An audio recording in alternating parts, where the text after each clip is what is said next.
राम जन्म में तुमने सोचा कि मैं भगवान को जीत लूं, लेकिन तुम राम जन्म में भी मुझे नहीं जीत पाए। तो कामदेव ने कहा कि राम जन्म में तो तुमने एक पत्नी व्रत धारण कर रखा था, तुम पराई स्त्री को माता के समान समझते थे, तो बताओ मैं तुम्हें कैसे जीत पाता। कामदेव ने कहा कि तुमने पत्नी के रूप में सिर्फ और सिर्फ सीता को माना था, और सीता से भी विवाह तुमने काम तृष्णा की पूर्ति के लिए नहीं किया। सीता से भी विवाह तुमने सांसारिक जीवन को जीने के लिए किया, यज्ञादि कार्यों में स्वयं को भाग बनाने के लिए किया। वहां पर तुम्हें नहीं जीत पाया, लेकिन यहाँ तो तुम अनेक स्त्रियों के साथ में लीला करते हो, यहाँ तुम्हें मैं अवश्य जीतूंगा। भगवान श्री कृष्ण ने कहा, हे कामदेव, तुम राम जन्म में भी हार के गए थे और तुम कृष्ण जन्म में भी हार के जाओगे। श्री कामदेव जी ने कहा कि श्री कृष्ण, अगर मैं जीत गया तो वैकुंठाधिपति मुझे बना देना, मुझे वैकुंठ का अधिपति बना देना अगर मैं जीत गया। श्री कृष्ण ने कहा कि अगर तुम जीत गए तो मैं तुम्हें वैकुंठ का अधिपति बना दूंगा। कामदेव ने कहा, हे कृष्ण, जिन ऋषि महात्माओं ने इतने बड़े बड़े शास्त्रों की रचना की है, मैंने उनको ही जीत लिया, वो ही काम के वशीभूत हो गए, तो तुम कहां काम से बच के जाओगे। सज्जनों, अगर भक्त को भगवान के पास में जाने से कोई रोकता है तो सिर्फ और सिर्फ काम रोकता है। काम तृष्णा जो होती है ना, वो भक्त को भगवान के पास में जाने से रोकता है। गोपिकाएं जब तक भगवान के साथ रास नहीं रचा पाती थी, जब तक उनके अंदर काम रहता था, क्योंकि भगवान श्री कृष्ण निष्काम है। भगवान श्री कृष्ण कभी भी गोपिकाओं से शरीर रास नहीं रचाते। भगवान श्री कृष्ण तो आत्मा राम है, वो आत्मा के साथ रास रचाते थे, कभी भी उससे शरीर रास नहीं रचाई। इसलिए कामदेव कभी भी उनको नहीं जीत पाया। एक दिन पूर्णिमा की रात्रि थी और भगवान ने अपनी बांसुरी का वादन किया। बांसुरी का ऐसा वादन किया कि कोई गोपिका घर में चूल्हा जला रही थी, चूल्हे को छोड़ती हुई चली गई। कोई गोपिका वस्त्र धो रही थी, वस्त्रों को ऐसे कैसे छोड़ा और चली गई। कोई गोपिका घर को लीप रही थी, लीपते हुए घर को छोड़ करके चली गई। हाथ सने हुए हैं लेकिन चलती भगवान श्री कृष्ण के वहां, और सारी जाकर के मधुवन में एकत्रित हो गई। भगवान श्री कृष्ण ने कहा, हे गोपिकाओं, तुम क्यों आई हो? क्या वृंदावन में कोई संकट आया है? क्या तुम्हारे परिवार पर कोई संकट आया है? तुम क्यों आई हो? भगवान श्री कृष्ण ने कहा कि गोपिकाओं, रात्रि काल होने वाला है और स्त्रियों को भीषण वन में नहीं रहना चाहिए, ये अमर्यादित कार्य है। भगवान श्री कृष्ण उपदेश देने लगे गोपिकाओं को। श्री कृष्ण ने कहा कि गोपिकाओं, तुम घर में जाओ और घर जाकर के अपने पतियों की सेवा करो। तुम अपने पतियों की सेवा करोगी तो भगवान तुम्हें अवश्य मिलेंगे। देखिए, भगवान सबसे जल्दी शूद्र को या स्त्री को मिल सकते हैं।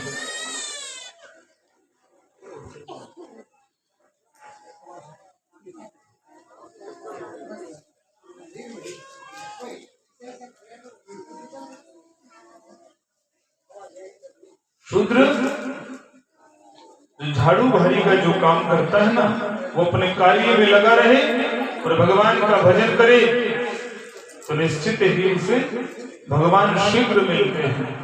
और स्त्री यदि अपने पति की सेवा अपने परिवार की सेवा करती रहे और भगवान का भजन करती रहे, तो शास्त्र कहते हैं उसे मंदिर जाने की भी आवश्यकता नहीं है, उसे घर पे ही भगवान मिल जाते हैं। इतना महत्व बताया गया है शास्त्रों में हमारी माताओं के लिए कि अपने पति को परमेश्वर मानकर, अपने परिवार को भगवान मानकर के अगर कोई स्त्री पूजा करती है, तन मन धन समर्पण करके स्त्री पूजा करती है, तो वास्तव में उसको देवालय जाने की भी आवश्यकता नहीं पड़ती, स्वयं भगवान उसके यहाँ आते हैं। और स्त्रियों के लिए तो इतना प्रॉफिट दिया गया है कि अगर स्त्री से कोई गलत कार्य हो जाए तो उसका भाग पति को लगता है, लेकिन यदि पति कमाई करने के लिए जा रहा है और पति के द्वारा कोई पाप भी होता है तो उस पाप का भोग स्त्री को नहीं होता है। इतना बताया गया है हमारे शास्त्रों में कि अगर किसी स्त्री का पति कोई कार्य करता है और उससे वहां पाप हो जाता है, तो जो पाप का फल है ना उस पति को ही भोगना पड़ता है, स्त्री को नहीं भोगना पड़ता। और अगर यदि पति कोई धार्मिक कार्य करता है तो उसका आधा फल स्वतः ही स्त्री को प्राप्त होता है। प्रमाण है इनका शास्त्रों में, अनर्गल बातें नहीं करता हूं। अगर कोई पति धार्मिक कार्य करता है तो उसका आधा फल स्वतः ही माताओं को प्राप्त होता है, और अगर उससे कोई पाप हो जाता है तो उसका संपूर्ण फल पाप करने वाले को ही प्राप्त होता है, माताओं का उसका पाप प्राप्त नहीं होता है।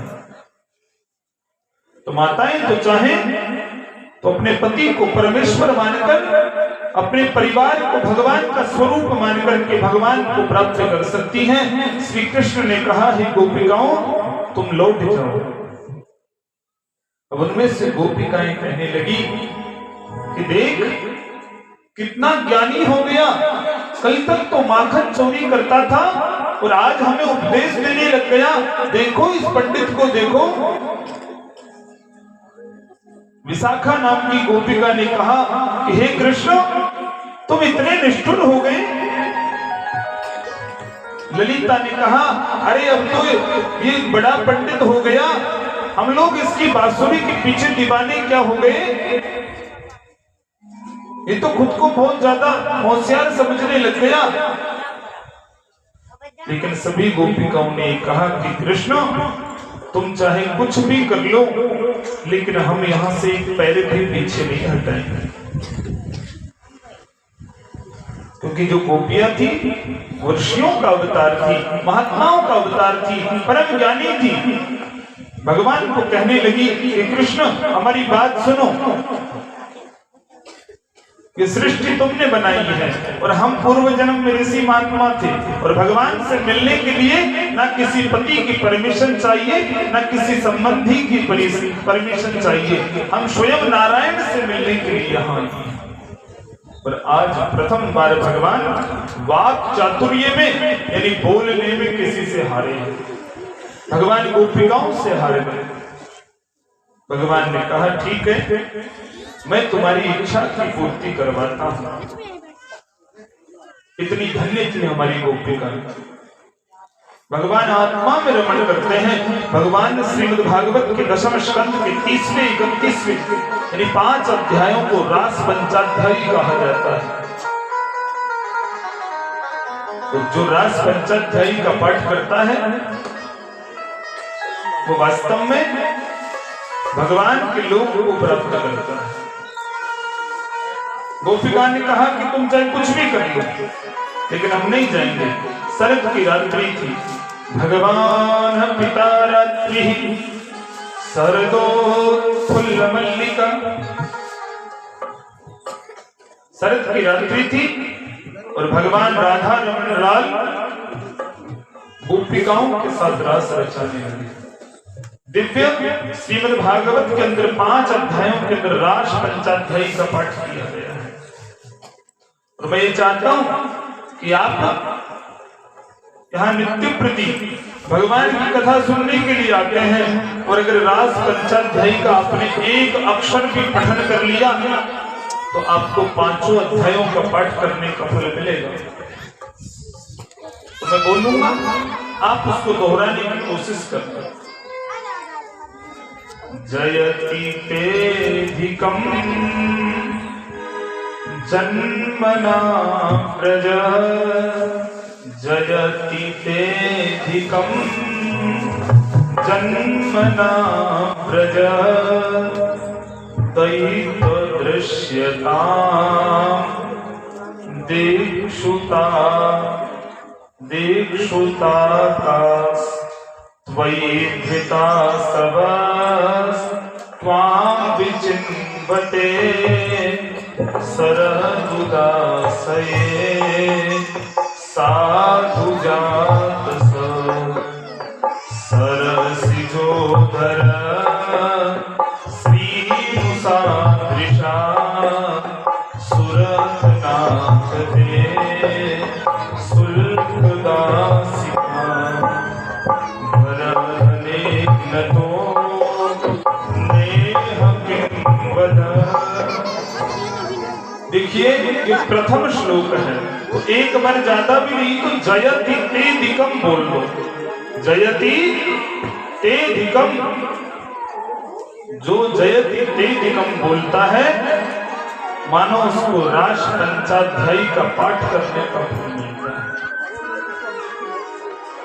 गोपिकाओं की इच्छा थी कि भगवान समूह में हमारे साथ नृत्य करें।